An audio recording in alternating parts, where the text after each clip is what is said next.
여러분 반갑습니다. 감기 안 걸리시고 잘 지내셨죠? 저는 어제 밤이 되니까 감기가 조금 오려고 해서 제 목소리가 지금 약간 이렇게 감기에 걸린 듯한 그런 목소리죠. 그러니까 아침에 일어나 보니까 조금 목소리가 평상시보다 감기에 걸려 있다 보니까 조금 매력적이긴 하더라고요. 여러분도 아프지 마시고 환절기에 감기가 여러분 가정에 임하지 않는 은혜가 있기를 바랍니다. 오늘 여러분들과 함께 사도행전 1장 12절에서 14절 이 말씀들을 우리가 한번 살피고 정리를 하겠습니다. 여러분 어떤 사람들과 같이 어떤 프로젝트를 같이 이렇게 하다가 서로 다 마음을 쏟아붓고 열심히 달려가다가 나는 이제 더 이상 못하겠다. 너희들끼리 해라. 그렇게 말하고 중간에 쑥 빠져버리는 사람들이 있죠. 그러면 김이 확 빠져버리잖아요. 목회를 하다 보면 특히 그런 경험을 많이 겪습니다. 목사님과 죽음의 자리까지 같이 가겠습니다. 이런 인간들 중에 1년 넘기는 인간들을 제가 만나보지를 못했어요. 그리고 또 저 역시 그렇게 큰 소리 쳐놨는데 중간에 저의 이런저런 사정으로 말미암아서 중간에 발을 뺐던 적도 많고요. 그렇게 되면 말 그대로 기운이 다 빠져버립니다. 지금 예수님의 제자들이 느꼈을 감정들이 그와 같지 않겠는가 그렇게 확인할 수 있습니다. 예수님께서는 이제 제자들에게 작별 인사를 하시고 그렇게 자기를 사랑하고 사모했던 사람들 곁을 떠나서 하늘나라로 훌쩍 성천에 가버리셨습니다. 일이 이 정도가 되면 거의 이제 파장 분위기죠. 절대적인 카리스마와 능력이 있었고 거기에다가 인품이 결합된 완전체의 자기들의 우두머리가 사라져 버렸는데 이제 더 이상 이 제자들의 모임이 무슨 의미가 있겠습니까? 더군다나 오늘 본문에 소개되고 있는 제자들 안에 묘한 정치적인 성향과 그 역학 구도는 서로를 품고 이해하고 섬길 수 있는 그런 관계들이 아니었어요. 그런데 그 모든 여건들을 뛰어넘어 큰 기쁨과 한마음으로 찬송하고 있다라고 오늘 본문 말씀이 우리에게 말해주고 있습니다. 여러분들 특별히 14절 말씀을 우리 한번 같이 읽어보실까요? 14절 말씀 우리 한번 같이 읽겠습니다. 시작! 여자들과 예수의 어머니 마리아와 예수의 아우들과 더불어 마음을 같이하여 오로지 기도에 힘쓰니라.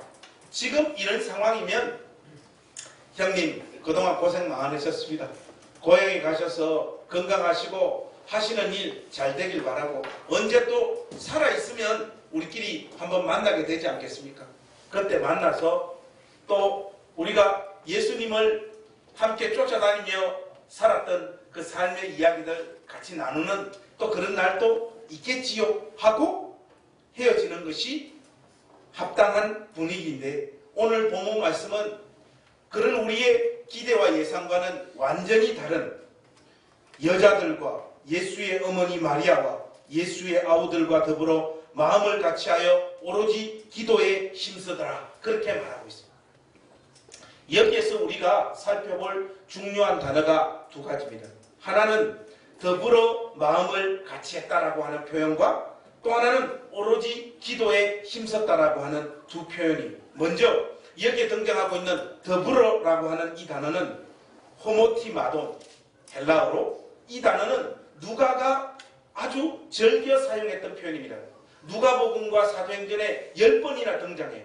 다른 신약 성경에는 단 한 번밖에 등장하지 않는 이 더불어라고 하는 단어를 누가는 아주 많이 사용하고 있는 것을 볼 수 있습니다. 이 말은 물리적인 동일한 공간에서 같은 일을 했다라고 하는 그런 의미 정도가 아니라 그것보다는 그들이 쏟아놓고 있는 기도의 내용에 대한 완벽한 합의와 일치를 이루었다라고 하는 그 내용을 강화시켜주고 있는 표현이 바로 호모티마돈입니다. 한 가지의 목적과 한 가지의 방향으로 그들은 하나님 앞에 기도하고 있었다 그 말이죠. 그리고 또 하나의 더 헬라어를 우리가 주목해 봐야 되는데 그것은 프로스카르텔. 이 단어는 자신을 붙들어 맨다라는 뜻이에요. 직역을 하자면 이것을 조금 풀어서 의역을 하면 항상 인내하며 계속해서라는 표현입니다. 한마디로 영어 성경 NIV로 보니까 constantly 이거는 지속적으로 쉬지 않고 이런 뜻이거든요. 이 쉬지 않고라고 하는 표현이 나오는 곳이 데살로니가전서 5장 17절입니다. 거기에 보면 쉬지 말고 기도하라라고 하는 표현이 나오죠. 이때 이 쉬지 말고라고 하는 단어는요, 사실은 의학적인 용어예요. 이게 영어로 하자면 hanging cough입니다. hanging cough. 이 말이 뭔 말인가 하면 기침이 목에 걸려있다 이 말이에요. 기침이 목에 걸려있으면 언제든지 기침이 튀어나오잖아요. 밥 먹다가도 튀어나오고 노래하다가도 튀어나오고 예배하다가도 튀어나오는 바로 그 상태. 이 말은 시도 때도 없이 하나님 앞에 늘 기도해라는 말이 아니에요. 자동차 몰고 갈 때도 기도하라 그 말 아닙니다. 자동차 몰고 갈 때 기도하면요 전봇대에 갖다 박습니다. 그 뜻이 아니고 하나님 앞에 언제든지 기도할 준비와 자세를 가진 모습으로 살아라고 하는 뜻입니다. 제자들의 심령의 상태가 바로 이와 같은 상태였습니다. 마음을 모아서 계속해서 기도하는 일에 그들은 집중했고 또 언제든지 기도할 자세를 취하고 있었던 것이죠. 자, 그렇다면 이 말씀은 신자들에게 기도의 열심을 촉구하는 메시지일까? 그렇지 않습니다. 물론 그럴 수도 있겠죠. 그런데 그것보다 더 중요한 메시지가 여기에 담겨져 있습니다. 세상의 모든 종교들에서 말하는 그 기도는 지성이면 감천이다입니다. 열심히 자신의 소원과 바람을 쏟아내어서 가장 애틋한 정성을 신에게 쏟아부은 자가 자신의 기도와 기도의 제목을 쟁취하는 것. 이것이 세상에서 말하고 있는 종교에서 말하는 기도의 본질입니다. 그러나 기독교 신앙에서는 그러한 부분들을 강조하고 있지 않습니다. 우리가 기도할 수 있고 그 기도가 응답되어질 것이라고 하는 그 확신은 예수님께서 친히 약속한 것을 강구할 대로 한정되어진다라고 하는 사실을 여러분들이 잊어서는 안 됩니다. 제자들은 지금 하나님 앞에 기도의 열심을 쏟아붓고 있다. 거기에 초점이 맞춰져 있는 것이 아닙니다. 사랑하는 행신교회 가족 여러분, 오해 없이 들으십시오. 믿음이 성숙해지면요, 기도도 마음대로 못합니다. 왜 그런지 아십니까? 내가 강구하고 있는 것들이 하나님 말씀에서 인정하는 것들인지, 내가 전심을 다하여 쏟아놓고 있는 이 간절한 기도가 하나님께서 약속한 것이었는지, 그것에 대한 갈등과 고민이 생기기 시작하는 거예요. 그래서 보통 보면 교회에서 기도 많이 하는 사람들은 신앙이 이상한 사람들이에요. 그래서 제자들이 한 마음으로 지속적으로 기도했다라고 하는 내용은 다른 것이 아니에요. 그들은 주께서 친히 말씀하신 약속하신 성령을 강구하고 있었던 것입니다. 사도행전 문맥에서는 그런 내용들을 확인할 수 없지만 누가가 성천 이후의 모습들을 누가복음에서도 제법 그리고 있거든요. 거기에 보면 누가복음 24장 49절에 이런 표현이 나옵니다. 볼지어다 내가 내 아버지의 약속하신 것을 너희에게 보내리니 너희는 위로부터 능력을 입히올 때까지 이 성에 유하라 하시니라. 내 아버지의 약속하신 것, 그것을 달라고 제자들은 하나님 앞에 간절히 지속적으로 기도하고 있었던 것이에요. 약속하신 것, 그것을 달라고 하나님 앞에 매달리고 있었던 것입니다. 그러므로 제자들의 기도가 성령을 오시게 만들었다라고 하는 말은 성립되어질 수 없습니다. 여러분들이 아무리 기도로 몸부림을 쳐도 성령이 우리 가운데 오시는 것이 아니에요. 제자들이 기도해서 온 것이 아니라 주께서 약속하신 성령께서 하나님의 작정하신 때에 한치의 오차도 없이 제자들에게 임한 것입니다. 다만 그 일을 이루시는 데 있어서 가련하고 한심하고 복음의 본질이 무엇인가를 알지 못했던 그 제자들을 사용하셨던 것 뿐입니다. 그래서 기도의 응답에는 인간의 공로가 자리 잡힐 자리가 전혀 없다는 사실을 여러분들이 기억하셔야 됩니다. 그래서 진실하게 바르게 기도하는 일에 집중하는 사람들은 자신이 하루에 몇 시간씩 기도한다라고 하는 것을 강조하지 않습니다. 그리고 다른 사람들에게 왜 너는 기도를 열심히 하지 않느냐, 그딴 소리를 하지 않아요. 여하튼 이 본문 말씀의 핵심은 제자들이 바로 그런 정신으로 한마음이 되어서 간절히 하나님 앞에 기도하고 있었다라고 하는 것을 강조하고 있습니다. 그때 당시의 분위기를 조금 더 자세히 소개하고 있는 본문이 있습니다. 여러분 우리 한번 같이 가보실까요? 어디로 가보시는가 하면 누가복음 24장 52절 53절 말씀 우리 한번 펼쳐보십시다. 누가복음 24장 52절 53절 성천 직후의 제자들의 모습입니다. 한번 우리 같이 읽겠습니다. 시작. 그들이 그에게 경배하고 큰 기쁨으로 예루살렘에 돌아가 늘 성전에서 하나님을 찬송합니다. 여러분 두 장면 모두 다 예수님의 성천 이후의 제자들의 모습이라고 하기에는 상상하기 어려운 모습입니다. 누가복음과 사도행전의 기사들을 종합해서 이야기하자면 집과 성전에서 모일 때마다 큰 기쁨으로 찬송하고 한 마음으로 하나님 앞에 그들이 기도했다. 그렇게 정리할 수 있겠습니다. 여기서 우리가 주목해야 하는 표현은 누가복음의 큰 기쁨과 사도행전의 한 마음이라고 하는 바로 이 단어예요. 이런 결과들이 어떤 변화들을 만들어내고 있는지 우리 오늘 본문상에서 조금 구체적으로 한번 확인해 보십시오. 한 마음으로 하나님 앞에 기도하고 큰 기쁨 가운데 찬송하며 성전에 모였던 그들이 만들어내었던 구체적인 삶의 모습이 무엇인가? 여러분 오늘 본문 말씀을 집중해 보십시오. 오늘 본문 말씀은 제자들의 명단이 기록되어져 있잖아요. 그런데 여러분 누가복음에서도 이 제자들의 명단을 기술하고 있고 사도행전에도 기술하고 있어요. 상식적으로 우리가 접근해 보자면 당연히 누가복음에 나와 있었던 그 제자들의 명단을 그대로 여기에 담는 것이 상식입니다. 그런데 여러분 꼼꼼히 살펴보면요, 누가복음에서 등장하고 있는 예수님의 제자들의 명단과 지금 사도행전에서 등장하고 있는 예수님의 제자들의 명단이요, 가만히 자세히 들여다보면 차이가 있습니다. 여러분들 먼저 우리가 누가복음 6장으로 한번 가서 누가복음에 있는 예수님의 제자들의 명단을 한번 확인해 보십시다. 6장 12절 말씀입니다.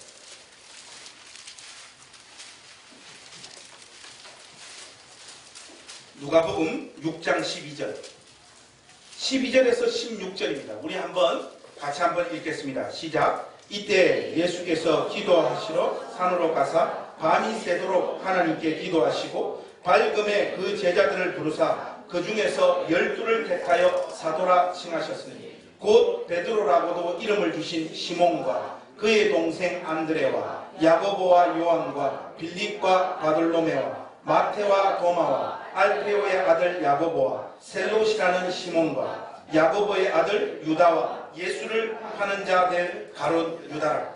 여러분 누가복음에는요 시몬과 안드레 그리고 야고보와 요한, 즉 함께 형제로서 묶여 있었던 명단이 사도행전으로 와서는요 개별적으로 요한, 야고보, 안드레로 기술되어지고 있어요. 그리스도 안에서 새로이 형제가 된 것이 예전의 친족 관계를 대신했음을 암시하는 표현입니다. 특별히 사도행전 1장 16절에 보면 형제들아 이렇게 설교를 시작하고 있는 것을 우리가 확인할 수 있지 않습니까? 또 다른 하나의 변화가 있는데 그것은 뭔가 하면 누가복음에 등장하는 명단은요 가족들의 나이 순서에 따라 기록되어져 있습니다. 그런데 사도행전에서는요, 부활의 증인으로서의 그 역할의 비중에 따라 명단을 순서적으로 기술하고 있다는 거예요. 그러니까 누가복음에서 두 번째에 있었던 안드레와 네 번째에 있었던 요한의 순서가 사도행전에서는 바뀌고 있습니다. 요한이 두 번째로 베드로 다음으로 올라오고 있어요. 그리고 누가복음에서는 여덟 번째에 위치했던 도마가 이 사도행전에서는 여섯 번째로 올라오고 있는 것입니다. 별것 아닌 것 같지만 맨 앞을 형성하게 된 베드로, 요한, 야고보, 이 세 사람을 맨 앞에 배치시키고 있는 것은 여러분들이 사도행전을 꼼꼼히 읽어보면 다른 어떤 사도들보다 이들의 활약을 집중적으로 사도행전은 소개하고 있는 것입니다. 혈연 중심의 가족 질서를 뛰어넘어서 새로운 질서가 예수님의 제자 공동체 안에 형성되어지고 있는 것이 틀림없습니다. 새로운 질서들의 최고의 기준과 핵심은 혈연이 아니라 부활의 증인으로서의 삶이었다는 것. 그것을 기준으로 하여 예수님의 제자들의 명단이 새롭게 기술되어지고 있다는 것을 우리가 확인해야 됩니다. 그리고 또 하나는 여러분 이 명단을 감아보시면 등장하는 여자들이 있어요. 그래서 여기서 말하는 이 여자들은 과연 누군가? 신학자들이 아마도 사도들의 아내가 아니었을까? 그렇게 이야기하는 분들이 있습니다. 그건 뭐냐? 겐떠고 찍는 것입니다.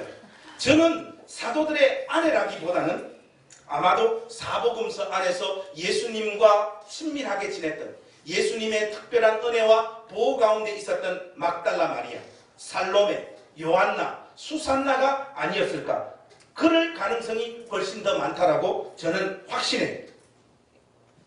그것보다 더 중요한 것은 누가는 여인들이나 아이들은 고대 사회에서 숫자에도 포함시켜주지 않는 남성 중심 사회의 풍습을 완전히 깨뜨리고 있다는 그 부분들을 지금 이 명단에서 강조하고 있다는 것을 우리가 찾아내야 됩니다. 그들은 밥하고 다른 봉사에 내몰린 사람들이 아니고 남자들과 동등한 위치에서 한마음으로 초대교회를 세우는 일꾼이었음을 누가는 강조하고 있고, 바로 부활의 복음, 이 부활의 증인으로서 초대교회 안에는 모든 남자와 여자, 인종의 장벽들이 다 부수어지고 있음을 우리에게 소개시켜주고 있는 말씀이 오늘의 본문입니다. 그래서 여러분, 갈라디아서 3장 28절에 너희는 유대인이나 헬라인이나 종이나 자유인이나 남자나 여자나 다 그리스도 예수 안에서 하나이니라, 그렇게 말씀하고 있는 겁니다. 사랑하는 우리 자매님들, 좋은 세상에서 살고 계신 것입니다. 여러분들이 이 시대 때 저를 만났다면 저희 눈도 쳐다보지 못했어요. 그리고 여러분, 이 명단에는 재미나는 단어가 하나 있어요. 그게 뭐냐? 예수님의 아우들이 등장하고 있다는 겁니다. 예수님의 아우들이 완전히 새 사람이 되어서 여기에 등장하고 있습니다. 여러분, 마태복음 13장에 가보면, 여러분들 찾지 마시고 제가 한번 읽어드릴게요. 예수님의 형제들이 4명, 그리고 누나들이 한 2-3명 정도 있었을 것이라고 추정할 수 있어요. 제가 말씀 한번 읽어드릴게요. 이는 그 목수의 아들이 아니냐? 그 어머니는 마리아, 그 형제들은 야고보, 요셉, 시몬, 유다라 하지 않느냐? 그 누이들은 다 우리와 함께 있지 아니하냐? 그런즉 이 사람의 이 모든 것이 어디에서 났느냐 하고, 그 예수님의 육신의 형제 자매들이 한 6-7명 정도 되었다. 성경이 그렇게 말씀하고 있는데, 요한복음 7장에서는 재미나는 이야기를 하고 있습니다. 여러분들, 이것은 중요하니까 우리 한번 다 찾아보십시다. 요한복음 7장 3절에서 5절 말씀입니다. 여러분들 한번 찾아보시죠. 제가 먼저 3절 말씀 읽고 여러분들 4절 읽고 5절은 같이 읽겠습니다. 제가 3절 읽겠습니다. 그 형제들이 예수께 이르되 당신이 행하는 일을 제자들도 보게 여기를 떠나 유대로 가소서. 스스로 하나님을 구하면서 뭉쳐서 일하는 사람이 이를 하여 얻은 자신의 세상에 나타낼 수 없으니. 5절은 중요합니다. 중요하니까 우리 같이 한번 읽어보십시다. 시작. 이는 그 형제들까지로 예수를 믿지 아니합니다. 그 형제들이 예수님을 믿지 아니하였더라고 성경은 명시적으로 딱 언급하고 있죠. 그들은 예수님이 이 세상에 오신 구주이심을 받아들이지 않고 살았던 사람들이었습니다. 그런데 이들이 변화받아서 초대교회를 세우는 일꾼으로 여기에 지금 등장하고 있어요. 그 이유가 어디 있을까? 간단합니다. 고린도전서 15장에요. 그 후에 500여 형제에게 일시에 보이셨나니 그 중에 지금까지 대다수는 살아있고 어떤 사람은 잠들었으며 그 후에 야고보에게 보이셨으며 죽었다라는 것을 당연히 예수님의 형제들도 확인했겠죠. 그들의 육신의 형제가 죽었다가 부활한 그 모습을 야고보는 확인했던 것입니다. 예수님의 형제들이 예수님이 죽음의 권세를 깨뜨리고 살아난 모습을 확인한 그것의 결과가 뭐냐? 그들도 주님의 몸된 교회를 세우는 일꾼으로 세 사람이 되어서 여기에 지금 이 명단 가운데 등장하고 있었던 것이죠. 이런 여기에 등장하고 있는 이런 놀라운 변화들이 일어나고 있는 핵심적인 이유는 오직 하나밖에 없습니다. 그들 모두는 예수님의 부활을 경험했다는 것. 그것 때문에 이들 안에 놀라운 역사가 일어나고 있는데 그것을 좀 포괄적으로 설명을 하자면 그들은 부활을 경험한 자로서 한 마음이 되어서 한 가지의 목적을 가지고 지속적으로 하나님 앞에 기도하였고 그것이 결국은 그들 안에 있는 모든 인종적 남자와 여자를 구별하는 모든 문화들을 종식시키고 있었을 뿐만 아니라 혈연을 뛰어넘는 새로운 가족 질서를 형성하면서 오직 부활의 증인으로서 살겠다라고 하는 여기에 그들의 전생애를 거는 사람들로 완전히 뒤바뀌어지고 있다는 것을 우리가 확인할 수 있는 것입니다. 누가복음 24장 47절에서 49절에 가면 이들을 변화시킨 모습을 조금 다르게 이렇게 표현하고 있어요. 또 그의 이름으로 죄사함을 얻게 하는 회개가 예루살렘으로부터 시작하여 모든 족속에게 전파될 것이 기록되었으니 너희는 이 모든 일의 증인이라. 볼지어다 내가 내 아버지의 약속하신 것을 너희에게 보내리니 너희는 위로부터 능력을 입히올 때까지 이 성에 유하라 하시니라. 이 세상 사람들이 죄사함을 얻게 되고 자신들은 바로 그 일의 증인이 되는 예수님의 부활의 증인이 된다고 하시는 그 말씀 하나 때문에 그들의 심령과 삶의 태도가 전부 다 달라지고 있는 것입니다. 오직 이 이유 하나에. 그래서 여러분 이들이 얼마나 획기적으로 상상을 초월할 정도로 변모하고 있는가를 사도행전 5장에 이렇게 설명하고 있어요. 여러분 우리 사도행전 5장 40절로 한번 가보십시오. 사도행전 5장 40절에서 42절 말씀. 세 절밖에 안 되니까 우리 한 목소리로 이 세 절 같이 읽도록 하겠습니다. 시작. 그들이 옳게 여겨 사도들을 불러들여 채찍질하며 예수의 이름으로 말하는 것을 금하고 놓으니 사도들은 그 이름을 위하여 능력받는 일에 합당한 자로 여기심을 기뻐하면서 공회 앞을 떠나니라. 그들이 날마다 성전에 있든지 집에 있든지 예수는 그리스도라고 가르치기와 전도하기를 그치지 아니하니라. 예수 그리스도께서 이 세상의 구주이심을 세상 앞에 선포하고 가르치는 일들을 멈추지 않고 그들은 계속했어요. 그 일로 말미암아 그들은 붙잡혀서 죽도록 얻어터집니다. 그런데 그들의 고백이 무엇입니까? 사도들은 그 이름을 위하여 능력받는 일에 합당한 자로 여기심을 기뻐하면서 공회 앞을 떠나니라. 나같이 초라하고 보잘것없는 인생이 우리 주님의 죄사함의 복음과 예수님의 증인이 되는 이 삶의 자리로 나를 불러주셨고 이 일을 위하여 수고하다가 죽도록 얻어터진 것, 그것이 내 삶의 명예요 자랑입니다 라고 그렇게 지금 고백하고 있는 것이에요. 오늘 우리가 하나님을 섬기고 있는 여건과 제자들이 예수님이 성천해버리고 난 다음 그들 가운데 형성되고 만들어졌던 그 삶의 여건이나 차이가 날 것이 아무것도 없습니다. 지금 우리에게도 예수님이 성천하신 가운데 있으셔서 예수님이 우리 옆에 지금 없으시잖아요. 왜 우리는 이 모양으로 살고 그들은 그렇게 한 마음과 큰 기쁨 가운데 주를 섬겼을까요? 간단합니다. 사도들과 초대교회 권속들이 가졌던 삶의 목표와 기쁨의 내용과는 전혀 다른 것으로 우리의 삶의 목표와 방향을 삼고 있기 때문에 그렇습니다. 우리의 신앙의 목표는 부활의 증인이 되는 것이 아니에요. 죄사함의 복음을 전가하는 것, 이것이 우리 생애의 유일한 의미고 삶의 목표가 아니라 그 말이죠. 전부 다 우리는 자기의 문제, 자기의 관심, 자기의 취향을 가지고 하나님 앞으로 나아옵니다. 우리 시대의 모든 예수쟁이들이 이 짓들을 하고 있습니다. 쉽게 말해서 자신의 자아가 중심이 되어버린 신앙생활에 전부 다 광분하고 있는 것이에요. 그렇다 보니까 우리 안에는 한 마음으로 큰 기쁨으로 주를 섬기는 열매들이 나타나지 않을 수밖에 없는 것입니다. 자기의 삶과 소원을 기초로 하나님을 부르고 섬기는 것, 이 일이 지속되고 계속되어지면 질수록 교회는 세상의 수많은 하나의 종교로 전락하고 마는 것이에요. 주께서 명령하시고 가르쳐 주신 것들로 우리의 소원이나 삶의 방향으로 우리는 삼지 않지 않습니까? 하나님의 뜻대로 살고자 하는 은혜의 소원이 옛 자아의 욕망대로 살고자 하는 죄의 소원을 대부분 이기지 못합니다. 오늘날 신자들의 가난함의 현주소가 바로 여기에 있어요.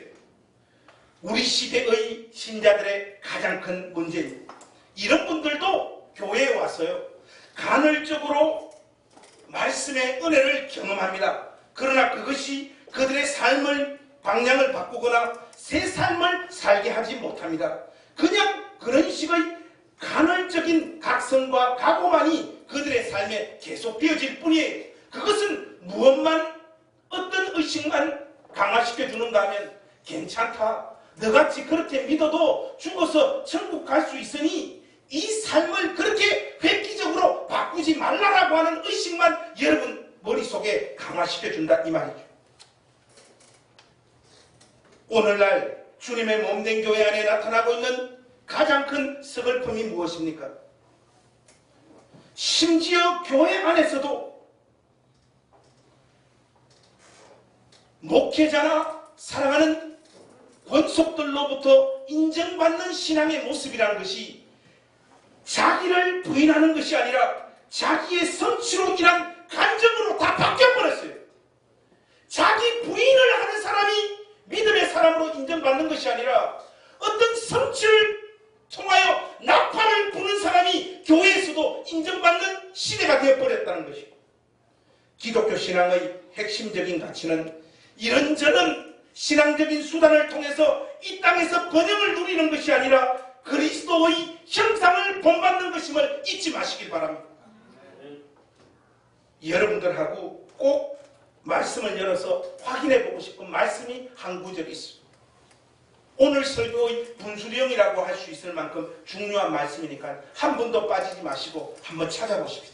시편 17편 14절 말씀, 14절 15절 말씀, 시편 17편 14절 15절 말씀.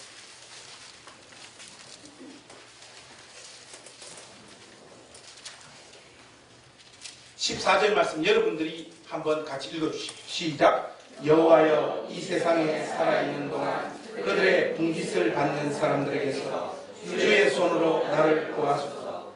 그들은 주의 제물로 배를 채우고 자녀로 만족하고 그들의 남은 산업을 그들의 어린아이들에게 물려주는 자이니. 15절 같이 읽으십시다. 나는 의로운 중에 주의 얼굴을 배우리 깰 때 주의 형상으로 만족하리.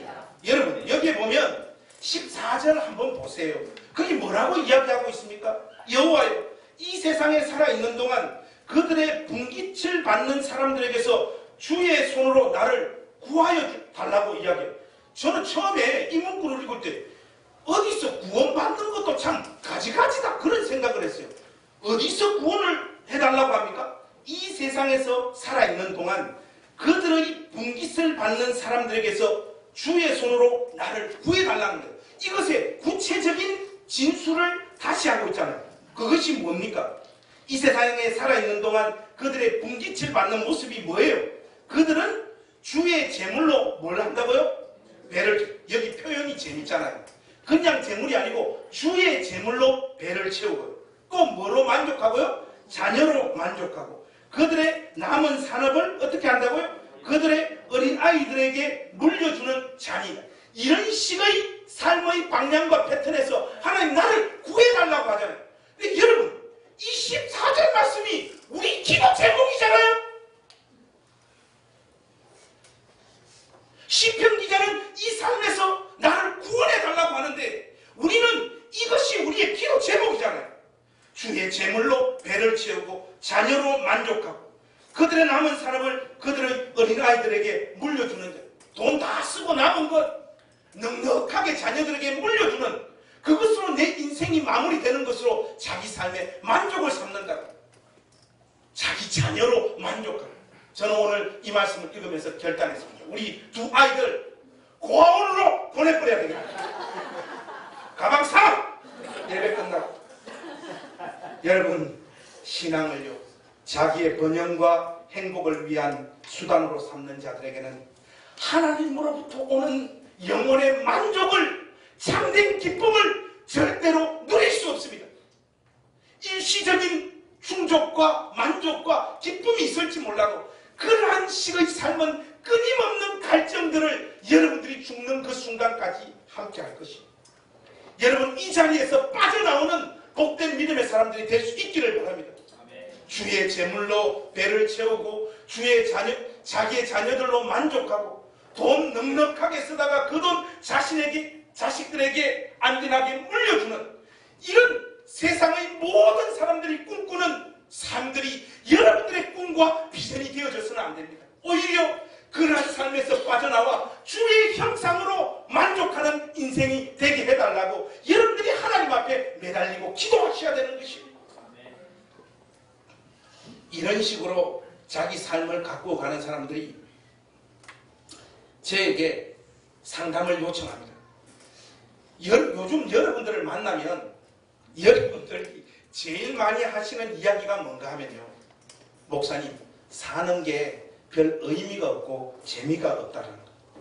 여러분 누구는 뭐 재미있어서 삽니까? 목사님, 요즘 저는 사는 것 같지가 않고 재미가 없습니다. 여러분 사랑, 여행, 취미생활, 성경공부, 등반, 맛집에서 맛있는 거 먹는 거, 영화 보는 거 이런 거 다 해보셨죠? 이런 거요 조금 하다 보면요 다 실증이 임하는 순간이 찾아와요. 심지어 뭐까지도 짜증납니까? 성경 공부도 짜증이 납니다. 저 우리 교회는 열심히 하고 있는데 왜 열심히 하고 있는가? 아직 시작한 지가 얼마 안 됐기 때문에 그래요. 한 1년 지나가 보세요. 이제 그만하자고 말은 해야 되겠는데 한다고 말을 했기 때문에 발을 빼지 못해서 죽지 못해서 오는 순간이 생깁니다. 가르치는 놈은 어떻겠습니까? 여러분들보다 더 빨리 실전이 와요. 저는 빨리 이 교회 문 닫고 저 외국으로 가고 싶어요. 사람이란 다 그런 존재입니다. 뭔가를 열정적으로 자기 힘을 막 쏟아부어서 달려가지만 어느 순간이 되면 다 시시하고 재미없어지는 것이. 영화도 젊었을 때나 재미가 있지 나이 들어가면요 절반은 자빠져 자잖아요. 푹신푹신한 의자에 컴컴하기까지 하니까 잠이 얼마나 잘 오겠습니까? 인생이 재미없다라고 말씀하시는 여러분 50년 이상 살아셨으니 재밌는 일이 뭐 있겠습니까? 안 해본 게 없잖아요. 다 해봤기 때문에 자기를 찾아오는 그 모든 삶의 경험이란 것이 그저 그런 것입니다. 어제 우리 가족들 보니까 남이섬을 갔다 왔다는데 한 번 갈 때 좋은 거지.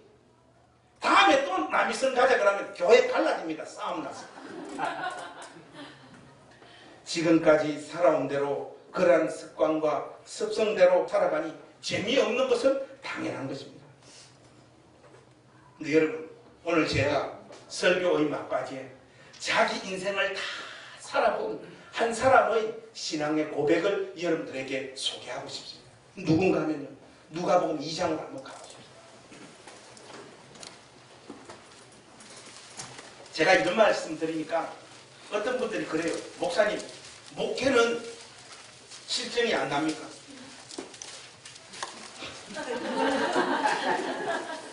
사례비 많이 주면 계속 신이 나고요.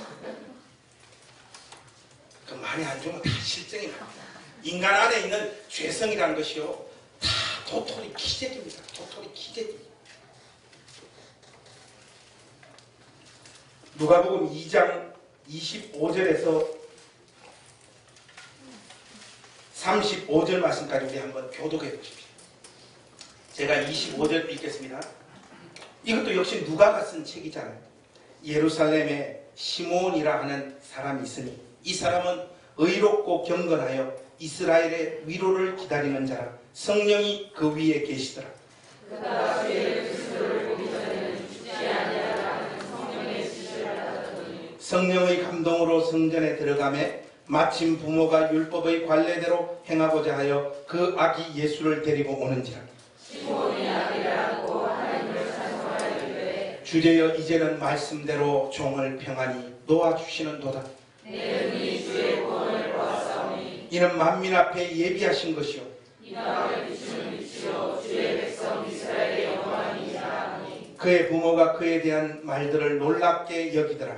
시몬이 그들에게 축복하고 그의 어머니 마리아에게 말하여이르되 보라 이는 이스라엘 중 많은 사람을 패하거나 흥하게 하며 영광을 받는 그들이 되게 하여 소정을 하고 35절 같이 하십시다. 또 칼이 내 마음을 찌르듯 하리니 이는 여러 사람의 마음의 생각을 드러내려 함이니라 하다.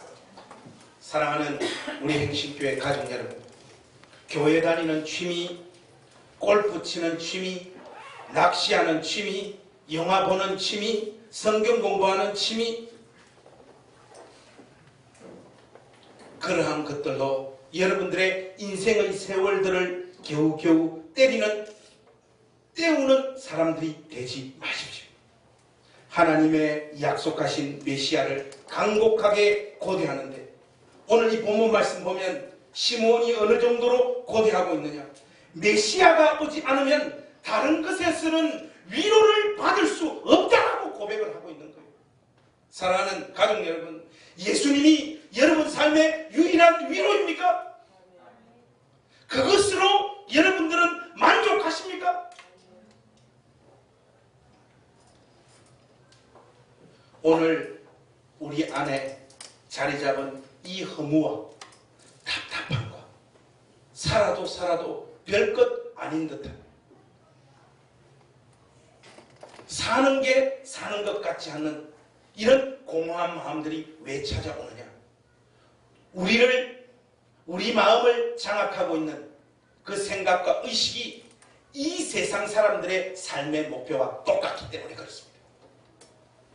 거기에다가 다만 여러분들은 교회에 나오시고 예수를 믿는다라고 하는 의식 때문에 믿지 않는 사람들은 아무 고민 없이 살아가는 삶의 내용들을 가지고 여러분들에게는 스트레스와 고민만이 더 가중되어진 시간들이 흘러가고 있을 뿐이에요.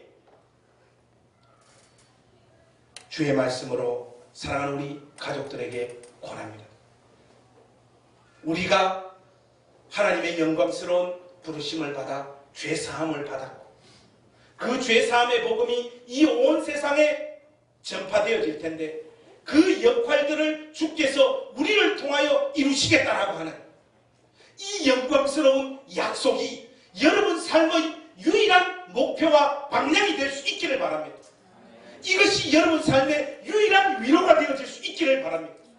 이것 이외의 것들로 여러분 영혼을 채우면 채울수록 교회에 나와봐야 아무런 위로와 힘과 소망들을 느끼거나 붙잡을 수 없으실 것입니다.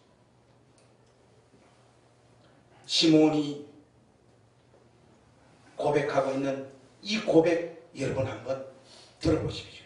주제요. 이제는 말씀하신 대로 종을 평안히 놓아 주시라도다. 자기의 전 인생을 다 살았습니다. 한평생을 다 살았습니다.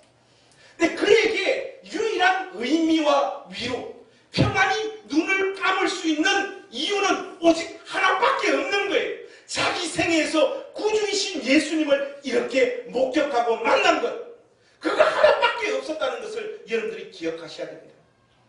부활의 주님을 만났다고 하는 것, 그것이 여러분과 저의 실질적인 고백이라면 여기 함께 모인 행신 공동체 안에 만들어지고 있는 문화들이 전부 다 달라져야 돼요. 가난하고 억울한 자들이 없어야 돼요. 세상에서 말하고 있는 이런저런 기준들과 장벽들이 다 복음 안에서 부수어지는 새로운 역사가 나타나야 될 줄로 믿습니다. 그래서 오늘 우리가 믿음으로 살자, 분투하자, 애쓰자, 사실은 이런 식의 말들이 엄밀히 말하면 필요 없습니다. 왜냐? 우리 심령에 우리가 부활의 증인으로 부름받았다라고 하는 이 벅찬 감격과 감동이 우리 생애를 장악하고 있다라면 여기 안에서는 자연스럽게 만들어질 주님 안에서의 놀라운 은혜의 문화가 나타나게 될 줄로 믿습니다. 그래서 여러분, 앞으로 우리 교회가 어떤 방향으로 흘러가는지 함께 지켜보시자고, 여기에 함께 모인 우리들이 뿜어내고 만들어내고 형성하는 그 문화가 예수님의 제자들이 만들어내었던 그 동일한 열매들로 열매 맺어지지 않는다라면 우리 교회는 속히 문을 닫는 것이 나아요. 여러분, 우리 교회 문 닫으면 누가 제일 상처받고 괴롭겠습니까? 1번 여러분, 2번 저, 3번 우리 집사람. 몇 번입니까? 여러분, 저는 답답할 거 하나도 없어요. 딴 데 가도 부흥을 시키는 목사이기 때문에 그렇습니다. 저는 정말로 답답한 거 없어요. 여러분, 농담이 아니고요, 하나님 앞에서 우리 엄정하게 약속하십시다. 이 시간 이후 부활의 증인으로서 예수님의 제자들이 만들어내었던 동일한 삶의 열매들이 이 공동체 안에 형성되어지지 않을 때 운영위원회의 결의로 교회 문을 닫아버리자고요. 별 의미가 없지 않습니까? 세상에 그저 그런 교회, 사람들의 욕망과 소원을 충족시켜주기 위하여 복음을 각색하고 주님 아닌 것들로 성도들의 영혼을 만족시켜주는 그런 교회, 이 세상에 천지백갈로 널려 있습니다. 편의점보다 더 많은 게 교회잖아요. 여기에 그런 교회 하나 더 세우는 것이 우리 생애에서나 하나님 앞에 무슨 의미가 있겠습니까? 사랑하는 가족 여러분, 우리 죄사함을 받았다라는 것, 그리고 이 죄사함의 복음이 온 세상으로 전파되어지고 흘러갈 때 주님께서 바로 그 복음의 증인으로 우리를 부르셨다라는 것, 이것 하나로 만족하며 이것이 우리 삶의 가장 귀하고 복되고 영광스러운 가치로 우리 가슴에 삼으며 이 길 걸어가십시다. 그리고 이 교회 안에 이 세상 사람들이 참으로 흉내낼 수 없는, 주님의 은혜가 아니면 만들어낼 수 없는 그 놀라운 문화들을 세워가는 복된 행신 공동체가 되어질 수 있기를 우리 주님의 이름으로 축복합니다. 기도하겠습니다. 하나님, 우리는 무슨 마음으로 어떠한 목적으로 오늘 이 자리에 앉아 있습니까?